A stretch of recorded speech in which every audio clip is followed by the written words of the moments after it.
Good day, everyone. This is Sir JM. Our lesson for today it's all about dividing radicals using conjugate method.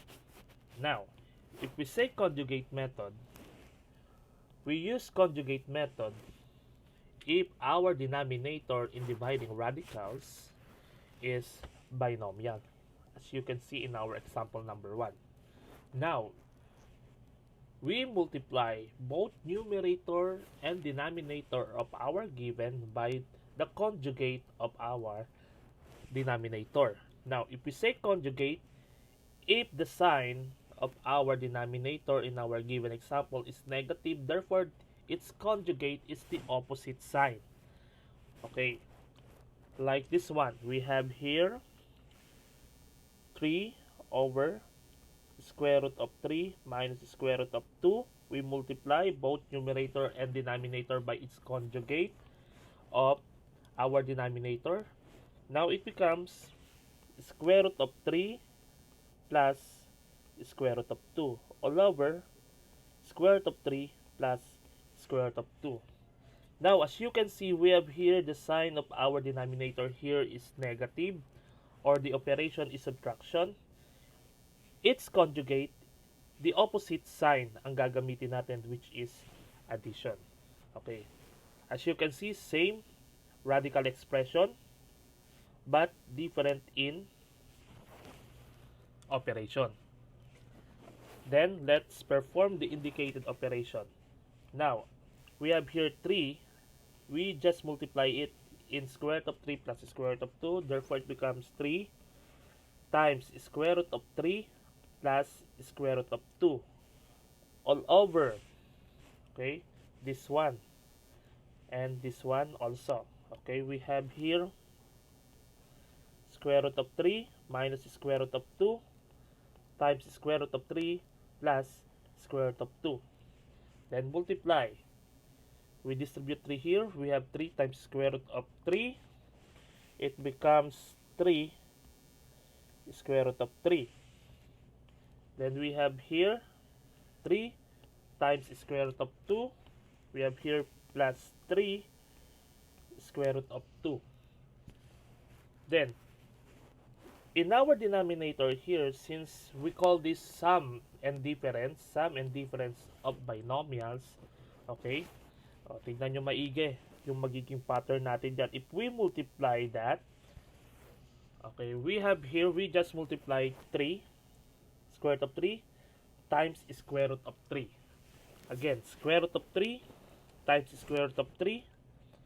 We have here square root of 9. Next, negative square root of 2 times positive square root of 2. Okay, different sign, therefore it becomes negative. Then square root of 2 times square root of 2, that is square root of 4. Okay, let us emphasize. We use only that shortcut method if and only if our given expression is sum and difference of binomial. Okay? Pag sinabi natin sum and difference, same expression but different in operation. Okay, next, simplify. We have 3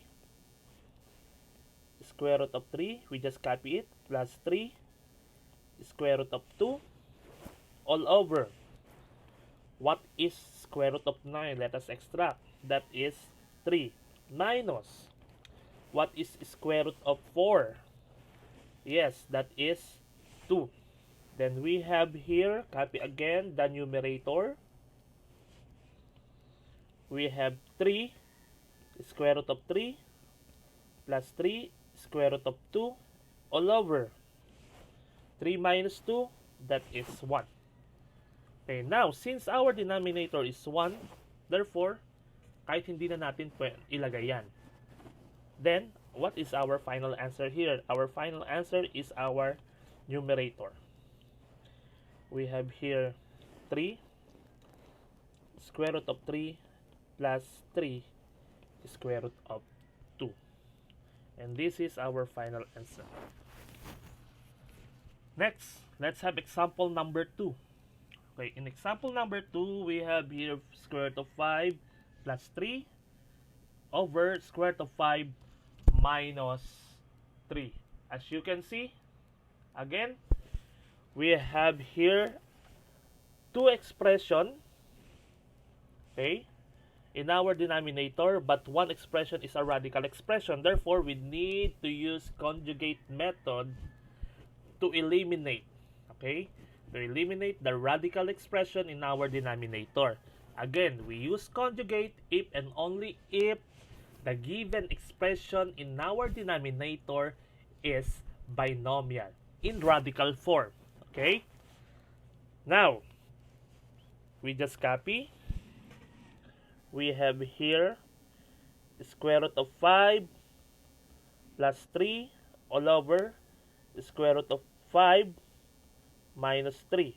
We multiply it by the conjugate of our denominator, square root of 5 minus 3. The conjugate is the opposite operation of our given radical expression in denominator. Therefore, it is square root of 5 plus 3 all over square root of 5 plus 3. Again, we focus in our denominator. That's why we need to find the conjugate of our denominator. Next, it becomes, we multiply it. We have here square root of 5 plus 3, then square root of 5 plus 3. All over square root of 5 minus 3 times square root of 5 plus 3. Then, perform the indicated operation. We have here, okay, in our numerator, we use FOIL method. Okay, using FOIL method, we have square root of 5 times square root of 5, that is square root of 25. Next, square root of 5 times 3, we have here 3 square root of 5. Next, square root of 3 times square root of 5, we have here 3 square root of 5. And lastly, we have square root of 3 times square root of 3, 3 times 3, that is 9. All over, okay? In this part, shortcut method lang gagamitin natin because this is sum and difference. We have here square root of 5 times square root of 5, that is square root of 25. Next, negative 3 times positive 3, that is negative 9. Okay? Next, we need to simplify this expression. We have here, what is the square root of 25? Again, we have here 5.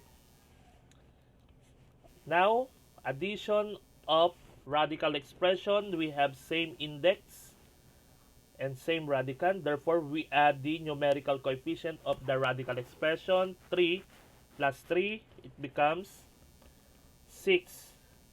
Square root of 5, 10. Bring down positive 9. All over, square root of 25 is 5 minus 9. Then, simplify again. We have here whole number. 5 plus 9, that is 14. Plus, copy, 6 square root of 5. Again, we cannot combine this given expression because the other expression is a radical expression. Okay. All over 5 minus 9, since 9 is negative, then higher, therefore our final answer that is negative. Then subtract 5 minus 9 is 4, that is negative 4. Now, as you can see, we have 14 and 6 and 4 are both divisible by 2. Therefore, we can factor out, okay? We can factor out 2 from both given numerical coefficient. Okay. Factor out 2, we have 2, okay? Then 14 divided by 2, that is 7, plus 6 divided by 2, that is 3, square root of 5, all over, okay, negative 4 divided by 2, that is, yes, we need to factor also 2, then we have negative 2. Then, cancel out. 2. Again, saan galing tong 2? Ito po yan, yung factor ni negative 4. Positive 2 times negative 2, that is negative 4. Okay, then we have here 7 plus 3 square root of 5 over negative 2, or, okay, or, we divide the negative sign. We have here negative 7 minus 3 square root of 5 all over 2. Now it's your turn. Try this. Simplify the given expression. Okay? Don't forget to subscribe, share my video, and God bless us all. Thank you.